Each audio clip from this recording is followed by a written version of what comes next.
ফরিদপুরে পুলিশের কার্যক্রম শুরু করতে সর্বস্তরের জনগণকে সাথে নিয়ে এক শোভাযাত্রার আয়োজন করা হয়েছে।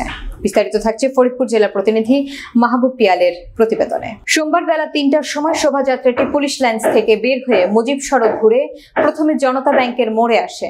সেখান থেকে কোতোয়ালি থানা ঘুরে আবার মুজিব সড়ক দিয়ে ভাঙা রাস্তার মোড়ে যায়। শোভাযাত্রাটির শুরুতে বক্তব্য রাখেন পুলিশ সুপার মোহাম্মদ মোর্শেদ আলম। তিনি বলেন, ফরিদপুরের সর্বস্তরের জনগণের সাথে পুলিশ একত্রে কাজ করতে চায়। তারই অংশ হিসেবে আজকে আমাদের এই শোভাযাত্রা।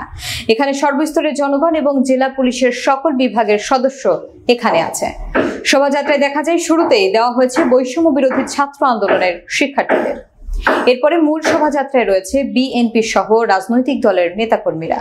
শোভাযাত্রাটি ফরিদপুর প্রেস ক্লাবের সামনে আসলে প্রেস ক্লাব সভাপতি কবিরুল ইসলাম সিদ্দিকীর নেতৃত্বে জেলা পুলিশকে ফুলেল শুভেচ্ছা প্রদান করা হয়।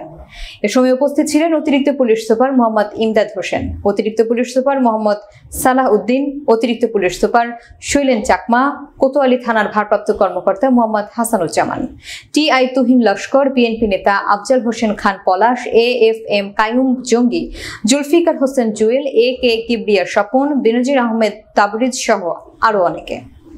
এর আগে দুপুর 12:30টার দিকে ফরিদপুর পুলিশ সুপারের কার্যালয়ের সাম্প্রতিক বিভিন্ন বিষয় নিয়ে এক সংবাদ সম্মেলনে বক্তব্য রাখেন পুলিশ সুপার মোহাম্মদ মোর্শেদ আলম।